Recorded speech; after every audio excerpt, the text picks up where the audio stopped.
All right, let me show you a little tip. What the pros know. So, Paul Zakopoulos, back 5 minutes to save you 50. Been a long time.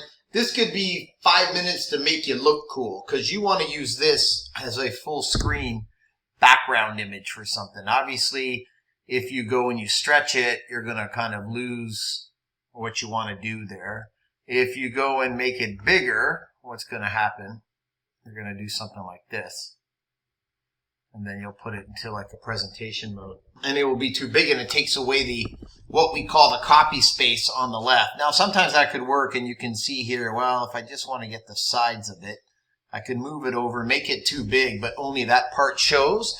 Now I've got some copy space. So all that works. When that doesn't work, let me show you what I think you can do here. So we'll get back to our original image here and zoom in. The first thing you will do is take the image and put it just on top like here. And then we're going to go and flip it vertically. And then you're going to crop out the part that you don't want. So you may have to double click there to find your crop tool. Crop. Now, depending on your image, sometimes if it's not a pattern, you can get away with just stretching it. Like if it's a solid color, then you've just solved the problem. But that does not look good. So you take this thing here, we've got that. Now I'm going to duplicate it, and it has to go the other way, right? So we have this kind of left-right flip-flop. Otherwise, it will look like a seam every time. So we're going to go and vertically do that. So then we take our two slim bars. We will group them together. And then I'll use Control D to duplicate it. Put it on top, then a Control D again. I like that Control D. Once you place it, every time you press Control D to duplicate, it actually literally copies and pastes the same thing, but in the next convenient location. Okay, so here you can see we're a little bit off. I'm just going to pull this up.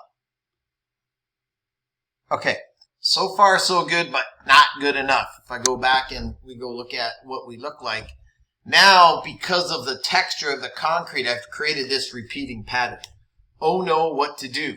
So take everything now that you've built, group it, and then copy the whole thing here. And then I want you to go into a tool called Pixelmator. You can get this in the regular version too. I don't know how much it is. It's under 50 bucks. It is Adobe Photoshop for like hacks like myself. It's got pretty much everything that you can do in Adobe as far as I'm concerned. A bunch of AI stuff to help you as well. But the biggest thing it has is this blemish remover, which you would see in Adobe. And I use it all the time. I use this on the daily. So I'll go into my clipboard and I'll create that. Okay, so here we go. And here I got my repair tool. Play around with the brush size, but it will pick up patterns around here. And so now you can see I'm actually smoothing this all out. And we'll get there eventually. Sometimes you'll make a mistake, but that's looking pretty good to me. And so then I'll go and copy that image. Come back, PowerPoint. Select all. So I use a Control A for that. Delete it. Those were all the images I had before. Then I simply Control V or paste the image in. And then I'll go and take a peek at how we look. Looks pretty brilliant, doesn't it?